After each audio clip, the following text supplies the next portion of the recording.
लाल सलाम कॉमरेड्स। मैं हूं द इंडो बोल्शेविक और आप सबका स्वागत है बेसिक्स ऑफ मार्क्सिज्म के दूसरे एपिसोड पे, जहां हम लोग कोशिश करते हैं कि मार्क्सवाद के कुछ ज़रूरी और बेसिक कॉन्सेप्ट्स को आसान हिंदी में समझाए। और आज हम चर्चा करेंगे मोड ऑफ प्रोडक्शन के बारे में। पता है बहुत भारी भारी शब्द है, पर चिंता मत करो, भाई आया है समझा के जाएगा, पूरी बात बता के जाएगा। पर शुरू करने से पहले जो है, अगर आपको ऐसे पॉलिटिक्स, इकोनॉमिक्स, सोसाइटी और कल्चर या फिलॉसफी में आपको अगर इंटरेस्ट है तो हमें सब्सक्राइब या फॉलो ज़रूर करें और एपिसोड को लाइक, रेट और शेयर करें ताकि हम ऐसे ही टॉपिक्स पे वीडियोस लाते रहे। और अगर आपके पास हमारी तारीफ़ करना हो आपको, या फिर हमारा मनोबल बढ़ाना हो, या फिर हमारा कोई क्रिटिसिज्म ही करना हो, तो कृपया कमेंट कर दीजिएगा, क्योंकि उससे जो है हमारी रीच बढ़ती है। और रीच बढ़ती है तो हमें ज़्यादा मोटिवेशन मिलता है ऐसे वीडियोस बनाने के लिए और ज़्यादा काम करने के लिए इस तरीके से। क्योंकि यूट्यूब का एल्गोरिदम तो अब क्या ही बताए। अब मैं बता रहा हूँ, बहुत हाई लगेगी बहुत सारे यूट्यूबर्स की इस एल्गोरिदम को, पता नहीं किसने बनाया ये एल्गोरिदम, बेकार कहीं का। बट इन सारी चीज़ों को हटा के हम जो है शुरू करते हैं आज की चर्चा, आज के टॉपिक पे, जो कि है मोड ऑफ प्रोडक्शन। अभी मैंने कई बार अपने कॉमरेड्स को कहते हुए सुना है कि सोशलिज्म या कम्युनिज्म जो है इनेविटेबल, मतलब अनिवार्य, यानी जिसे स्थापित होने से रोका नहीं जा सकता है। ये सोशलिज्म और कम्युनिज्म जो है इनेविटेबल है, जैसे थानोस बोलता था ना, आई एम इनेविटेबल चुटकी बजाने से पहले, वैसे ही ये भी कहते हैं कि कम्युनिज्म इनेविटेबल है। पर वो इनेविटेबल क्यों है? ये बहुत ही अच्छा सवाल है और लॉजिकल सवाल भी है। क्या वो इसलिए इनेविटेबल है क्योंकि वो इक्वालिटी पर बेस्ड है, या वो इसलिए इनेविटेबल है क्योंकि सोशलिज्म ज़्यादा अच्छा है पूंजीवाद से? जी नहीं, वो इसलिए अनिवार्य है क्योंकि अभी जो पूंजीवादी समाज है, इसके कुछ ऐसे द्वंद्व है, कॉन्फ्लिक्ट भी कह सकते हैं उन्हें, लेकिन मार्क्सिस्ट भाषा में उन्हें कॉन्ट्रडिक्शन कहते हैं। तो इसके ऐसे कुछ कॉन्ट्रडिक्शन है जो एक हद से ज़्यादा ये इस समाज को बढ़ने नहीं देते। और अगर समाज को आगे बढ़ना है तो उसे समाजवाद अपनाना होगा। अगर आप इन द्वंद्वों को समझना चाहते हैं तो हमें मोड ऑफ प्रोडक्शन का मतलब समझना होगा। और इसी वजह से आज हम लोग जो है बात करेंगे कि मोड ऑफ प्रोडक्शन क्या होता है, aspects of mode of production क्या है, प्रोडक्टिव फोर्सेस और रिलेशन ऑफ प्रोडक्शन क्या है, और जिन द्वंद्वों की मैंने बात की, ये कौन से द्वंद्व है और इन द्वंद्वों का समाधान क्या है। तो इसी नोट के साथ चलिए आज की चर्चा फाइनली शुरू करते हैं पहले सवाल के साथ कि भाई ये मोड ऑफ प्रोडक्शन होता क्या है। मोड ऑफ प्रोडक्शन को ना कई लोग बहुत ही सिंपल तरीके से देखते हैं कि ये एक इकोनॉमिक सिस्टम है, एक अर्थनैतिक व्यवस्था है बस। और वो कुछ हद तक सही भी है, पर कुछ ही हद तक। अगर एक थोड़ा सा और गहराई में जाए, इन ये जो शब्द है मोड ऑफ प्रोडक्शन, तीन शब्द है, इनकी और गहराई में जाए तो हम कह सकते हैं कि समाज में जीने के लिए जिन चीज़ों की ज़रूरत होती है, जिन प्रोडक्ट्स की ज़रूरत होती है, उनको बनाने का तरीका जो है उसे हम कहते हैं मोड ऑफ प्रोडक्शन, कि इन चीज़ों को कैसे बनाया जाए। अब इन चीज़ों के एग्जाम्पल है खाना, कपड़ा, मकान वगैरह वगैरह। अब ये तो हो गया कि ये क्या है, पर अगर इसे और अच्छे से समझने के लिए आइए इसके जो पहलू है, जो एस्पेक्ट है, उनको देखते हैं। मोड ऑफ प्रोडक्शन के, किसी भी मोड ऑफ प्रोडक्शन के दो पहलू होते हैं जिन्हें हम प्रोडक्टिव फोर्सेस और रिलेशंस ऑफ प्रोडक्शन कहते हैं। अब आप लोग पूछेंगे कि ये क्या बला आ गई? नहीं, यहाँ पे जो है पहले प्रोडक्टिव फोर्सेस को समझ लेते हैं। प्रोडक्टिव फोर्सेस का जो ये पहलू है, ये इसके भी दो भाग या दो पहलू हैं हम कह सकते हैं, जिन्हें कहते हैं कि मीन्स ऑफ प्रोडक्शन और लेबर पावर। पता है बहुत सारे शब्द आ गए हैं, बेसब्र मत हो, सारे शब्दों को धीरे धीरे करके समझेंगे और पूरी चीज़ समझ आ जाएगी। सबसे पहले समझते हैं लेबर पावर क्या होती है। एक चीज़ पहले समझाने से पहले क्लियर कर देता हूँ कि लेबर पावर का मतलब काम नहीं होता। कि बहुत लोगों को लगता है लेबर पावर मतलब काम, ऐसा नहीं है। लेबर पावर का मतलब है काम करने की क्षमता, एबिलिटी टू वर्क।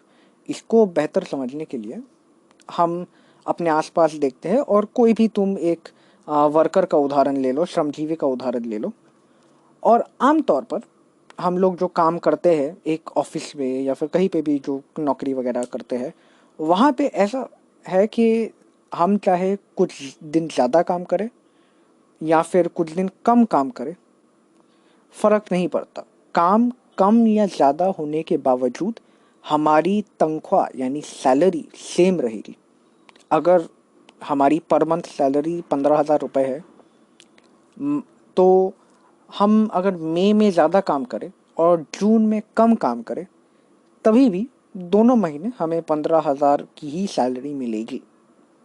यहाँ हम देखेंगे कि श्रमजीवी यानी वर्कर और जो मालिक होता है, उनके बीच में एक द्वंद्व है कि वर्कर चाहेगा कि बस जितना काम ज़रूरी है मैं उतना ही करूं, क्योंकि उससे ज़्यादा करने में तो मेरा नुकसान है।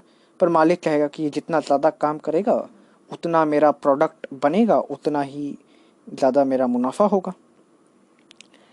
इसीलिए यहाँ पे एक द्वंद्व आ जाता है, कॉन्ट्रडिक्शन आ जाता है, जैसा मैंने समझाया।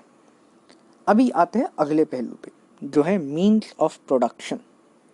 मीन्स ऑफ प्रोडक्शन है लेबर पावर को छोड़ के वो सारी चीज़ें जिनका इस्तेमाल काम करते वक्त वर्कर्स करते हैं। इसमें भी दो भाग है। इंस्ट्रूमेंट्स ऑफ प्रोडक्शन मतलब काम करते वक्त इस्तेमाल किए जाने वाले संसाधन, जैसे कोई टूल ले लो काम करते वक्त, उपकरण, कोई मशीन ले लो, बिल्डिंग ले लो जहाँ काम किया जाता है वगैरह। और फिर आते हैं सब्जेक्ट्स ऑफ प्रोडक्शन, मतलब जिस मटेरियल पे काम करना है, अब ये मटेरियल हो सकता है, उसे जो है हम सब्जेक्ट ऑफ प्रोडक्शन कहते हैं। ये मटेरियल भी दो तरीके के होते हैं। पहला है नेचुरल मटेरियल, यानी कि वो जो है कोई कोयला जो सीधा खदान से निकलता है, कि अभी अभी खदान से मैंने खोद के जो कोयला निकाला है, वो है नेचुरल मटेरियल। और दूसरे टाइप का जो सब्जेक्ट ऑफ प्रोडक्शन या मटेरियल होता है, वो है जिसपे कि पहले ही थोड़ा काम हो चुका है। जैसे इस कोयले को अभी अभी खदान से निकाला था, उस पर कोई काम नहीं हुआ था, उसको बस अभी खोद के निकाला है। पर उस कोयले को मैं थोड़ा रिफाइन करूँ, उसको थोड़ा थोड़ा तोड़ूँ, उस पर 3-4 केमिकल छिड़कूँ, और फिर जैसे घर पे कोयला मिलता है लोगों को या फिर ट्रेन स्टेशन पे मिलता है, वैसे कोयले के फॉर्म में तुम्हें दूँ, तो वो हो जाएगा रॉ मटेरियल, जिसे हम कहते हैं। ये जो है रिफाइंड या रॉ मटेरियल भी इसको बोलते हैं। और यही जो मीन्स ऑफ प्रोडक्शन और लेबर पावर है, यही दोनों मिलके बनाते हैं प्रोडक्टिव फोर्सेस को। यही दोनों है प्रोडक्टिव फोर्सेस जो भी है। जब भी हम बोलते हैं प्रोडक्टिव फोर्सेस, मतलब यही दोनों को हम कह रहे हैं कि मतलब means of production, labour power. तो अभी जो रिलेशंस ऑफ प्रोडक्शन है, प्रोडक्टिव फोर्सेस तो चलो समझ लिया, अभी जो है रिलेशंस ऑफ प्रोडक्शन भी समझ लेते हैं, क्योंकि नहीं समझेंगे तो उसको बुरा लगेगा ना। ऐसा नहीं करते, ऐसा मतलब पार्शलिटी नहीं करते, समझ लेते हैं, बुरा लगेगा बेचारे को वरना। तो यहाँ पे जो है समझने के लिए आगे बढ़ते हुए, अगर आपको याद हो थोड़ी देर पहले मैंने इस्तेमाल किया था ओनर और वर्कर शब्दों का, या फिर हम ओनर को जो है कैपिटलिस्ट भी बोल सकते हैं।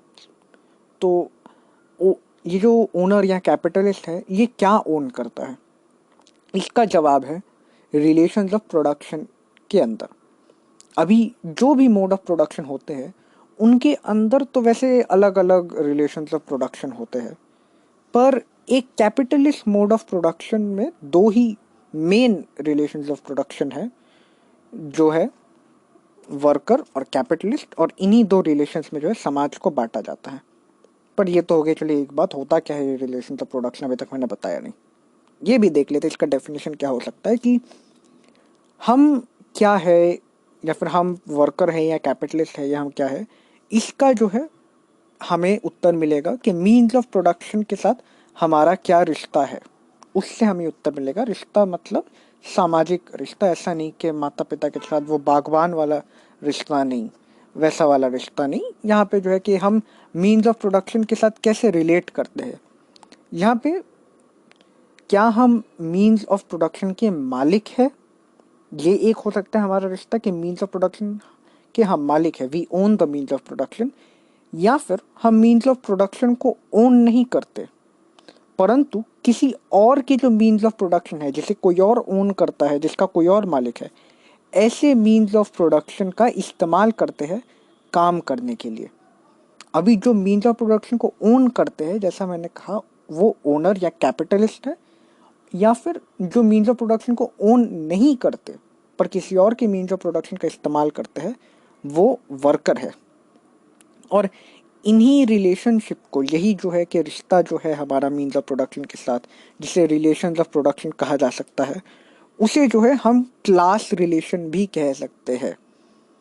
और जब क्लास के ऊपर हमारा अगला एपिसोड आएगा तो वहाँ पे हम इसके बारे में, ये कि क्लास को लेके और भी बहुत सारी बातें बोली जानी चाहिए, कि क्लास के बारे में और डिटेल में हम लोग चर्चा करेंगे, जहाँ पे ये जो दोनों क्लासेस बताए मैंने, कैपिटलिस्ट और वर्कर्स, इनके बारे में भी और चर्चा होगी। साथ में कुछ और क्लासेस जो यहाँ पे मैंने नहीं बताए, उनके बारे में भी चर्चा होगी। परंतु अभी के लिए समझ लेते हैं कि ये जो रिलेशन ऑफ प्रोडक्शन है वही क्लास है।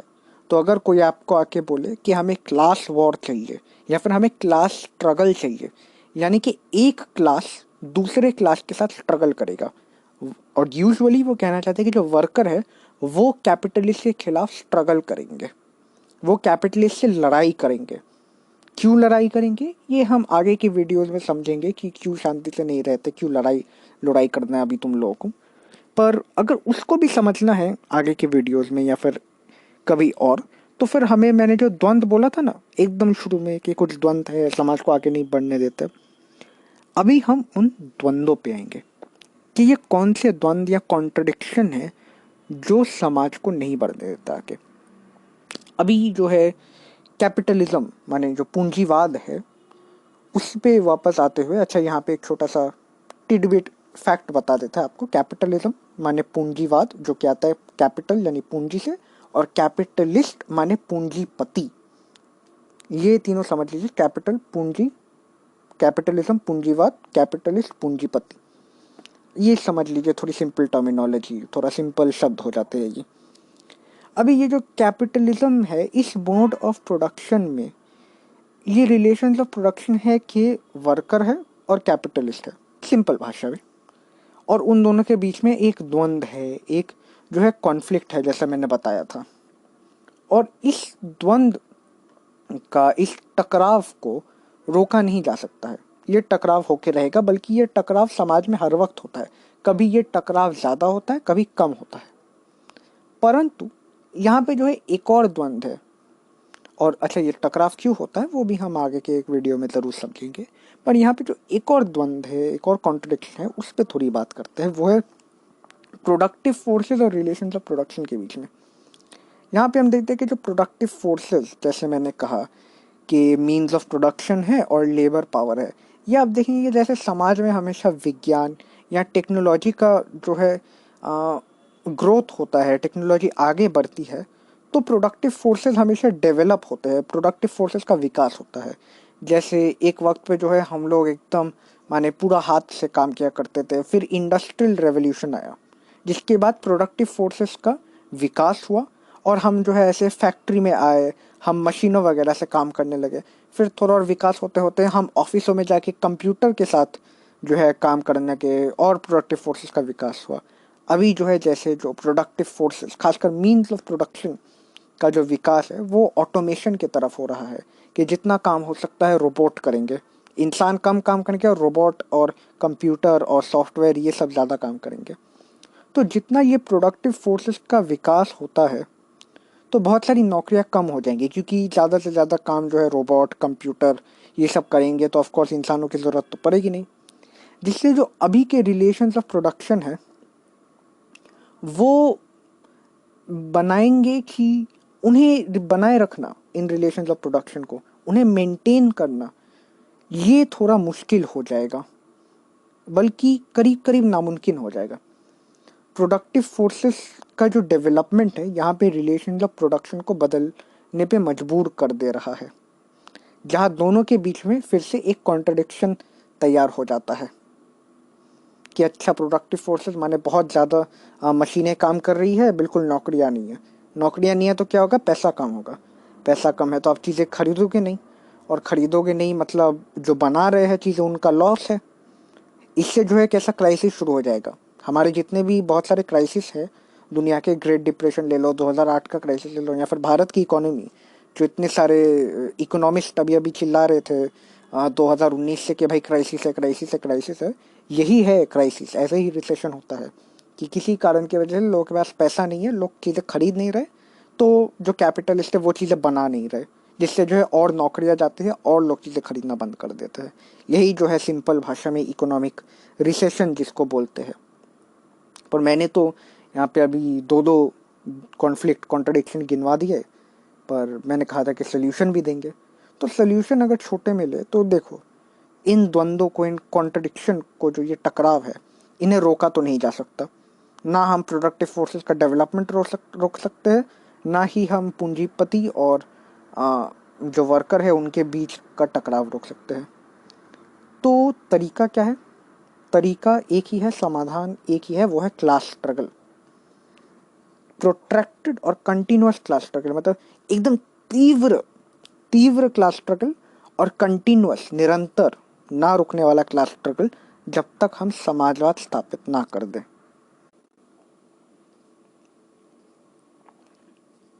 अभी याद देखो, तुम लोगों के लिए ये एपिसोड ला रहे हैं, इतना मेहनत कर रहे हैं, स्क्रिप्टें लिख रहे हैं, एडिटिंग कर रहे हैं, तो तुम लोग भी थोड़ी मेहनत कर लो और हमारे पॉडकास्ट को, जैसे शुरू में ही बोला, उसको बड़ा होने में, प्रोडक्टिव फोर्सेस की तरह उसको भी डेवलप होने में उसकी मदद कर दो। कैसे करोगे? बहुत सिंपल है भाई। बस इतना कर दो कि अगर स्पॉटिफाई पे सुन रहे हो तो अच्छी रेटिंग दे देना, जैसे देते हो ना ऊबर वालों को, या फिर होम डिलीवरी के लिए, या फिर आजकल तो मॉल में जाने के बाद भी रेटिंग मांग रहे हैं। मैं तो देखा जेल, सेंट्रल जेल को भी रेटिंग दे रहे लोग, गूगल में ऐसे ऐसे वेले लोग हैं, बताओ। पर हमारे पॉडकास्ट को भी रेटिंग दे ही दो, इन सबको जब इतना रेटिंग दे रहे हो अच्छा वाला, और हमारा भी थोड़ा भला हो जाएगा और दिल को तसल्ली मिल जाएगी, क्योंकि एल्गोरिदम से तो उम्मीदें है ही नहीं, शुरू में ही बताया।